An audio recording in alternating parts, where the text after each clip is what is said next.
हम खड़े हैं ना, उनका काम है वीडियो बनाने का, हमारा काम है इस बच्ची के साथ खड़े होने का। हमारी बच्ची है, हम खड़े होंगे यहाँ पर। जिसकी माँ ने दूध पिलाया है वो लोग कर देख ले।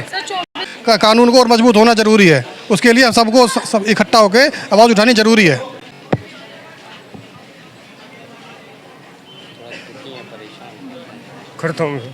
आप देख सकते हैं कि जितेंद्र महाजन जो यहाँ के स्थानीय विधायक हैं बीजेपी के, उनकी आंखों में अश्रु धारा बह रही है। लेकिन विधायक जी कुछ कहना चाहते हैं, लेकिन शायद गला अवरुद्ध हो गया है। हम कोशिश करते हैं दोबारा से साफ कहना है कि किसी तरह विधायक जी से बात की जाए। महाजन जी, क्या इस पे अब सख्त कार्रवाई होगी? क्योंकि जिस तरीके से लव जिहाद के मामले लगातार दिल्ली में आ रहे हैं, सरकार आपकी है, तो क्या लगता है अब कुछ कार्रवाई होनी चाहिए? निश्चित रूप से कार्रवाई होगी और अपराधियों को बख्शा नहीं जाएगा। मेरा दूसरा भी कहना है कि ये कैसा विचार है, ये कैसा संस्कार है, ये कैसी पद्धति है जिसमें दूसरे धर्म के लोगों को निशाना बनाया जाता है और बात ना मानने पर मार तक दिया जाता है। लव जिहाद के मामले बढ़ रहे हैं और निश्चित रूप से हमारी परिवार की जो बच्चियां हैं, हमारी जो बहनें हैं, वो अत्याचार का शिकार हो रही हैं। हमारे बच्चों को इन लव जिहाद के विषयों में नहीं फंसना चाहिए, लव जिहाद में नहीं फंसना चाहिए। और लव जिहाद के ऐसे अनेक मामले हैं जिसमें बच्चियां जो हैं वो उन्होंने गलत स्टेप उठाया है और जिहादियों के द्वारा उनका निर्दयता से उनकी हत्याएं की गई हैं। कानून अपना काम कर रहा है, मगर हमारा भी ये जिम्मेवारी बनती है कि हम अपने बच्चों को ये सिखाएं, अपने विचार परिवार अपने धर्म के बारे में बताएं।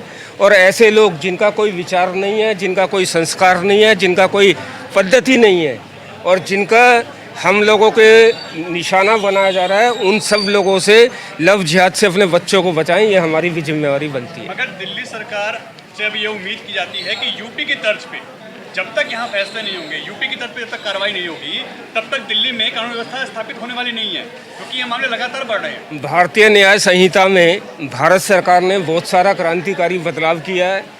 हम भी आज डिमांड कर रहे हैं कि भाई जल्दी से जल्दी नेहा, जो एक गरीब परिवार की बच्ची जिसके पिता सिक्योरिटी गार्ड का काम करते थे, ओबीसी समाज की बच्ची जिसके पिता बीमार हैं, उसको इन लोगों ने निशाना बनाया है। ऐसे परिवारों को ये लोग निशाना बना रहे हैं कि जो आर्थिक रूप से कमज़ोर लोग हैं, जिनके सामने दाल रोटी की समस्या है, ऐसे परिवारों को ये निशाने बनाकर इस प्रकार की हरकतें कर रहे हैं।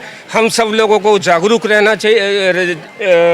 होगा, अपने बच्चों का ध्यान में रखना होगा और ऐसी कहीं पर भी घटनाएं होती हैं उसके खिलाफ पूरे समाज को इकट्ठा होना होगा, पूरे समाज को इकट्ठा होना होगा। जितेंद्र, एक प्रश्न लेना चाहूँगा, एक मिनट। निकल के आई है कि आज जब यहाँ हिंदू संगठन के लोग या सनातनी लोग जब यहाँ आते हैं इस बेटी के सपोर्ट में, तो पुलिस उनको रोकती है, कहती है आप इस इलाके में कैसे आते हैं, उनकी फोटो और वीडियो बनाई जाती है। कोई बात नहीं, मैं खड़ा हूँ यहाँ पर, मुझे रोकिए, मैं खड़ा हूँ, मैं इस बच्ची के साथ खड़ा हूँ, ये सब लोग पूरा समाज खड़ा है, रोक के दिखाए कोई? हम खड़े हैं ना, उनका काम है वीडियो बनाने का, हमारा काम है इस बच्ची के साथ खड़े होने का। हमारी बच्ची है, हम खड़े होंगे यहाँ पर।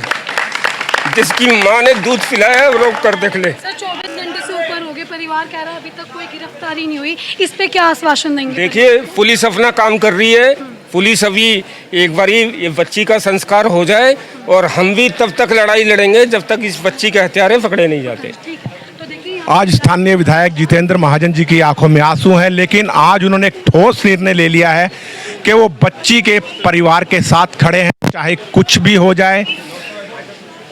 ऐसे जिहादी मानसिकता के नवयुवक पे वो गंभीर कार्रवाई करवाएंगे। और पुलिस का रवैया देखा गया, जब हिंदू संगठन आक्रोश प्रदर्शन करते हैं तो उल्टा हिंदू संगठन के नवयुवकों को ये अरेस्ट कर जेल के अंदर डाल दिया जाता है। बहुत बड़ा विचार है, प्रश्न है।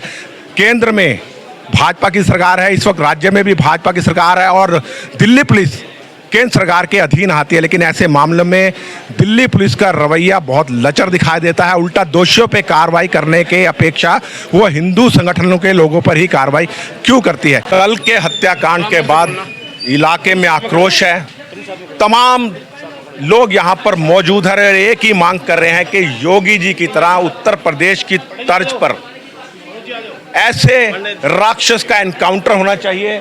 यहाँ पर बहुत से लोग खड़े हैं। आप इंसाफ की क्या मांग करते हैं इस मामले में?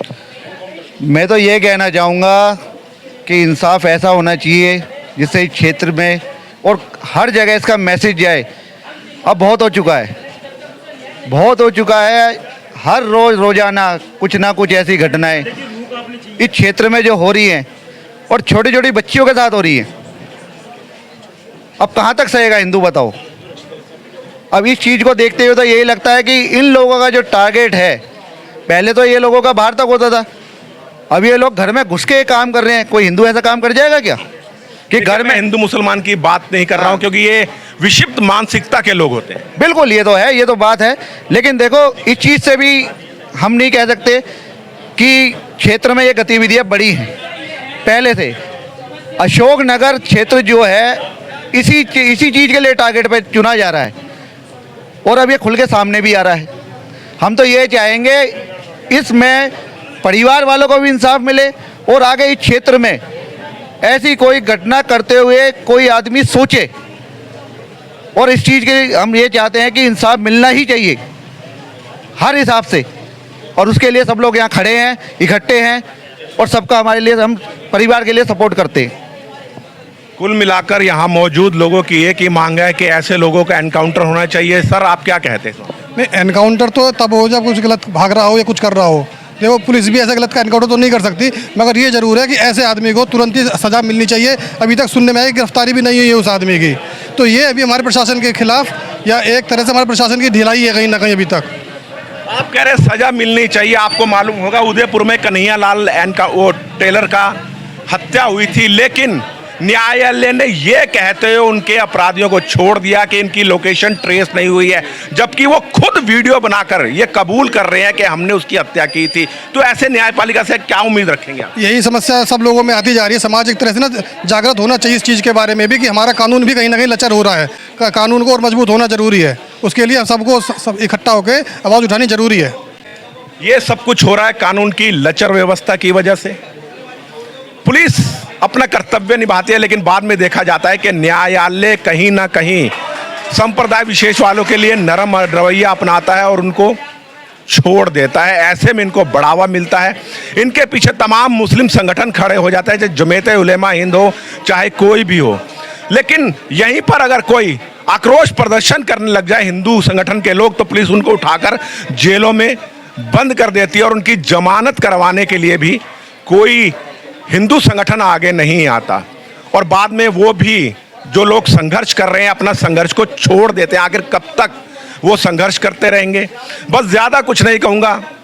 मैं इस वक्त राजेश बसिन, संवाद नेशन के साथ, अशोकनगर की गली नंबर 2 से।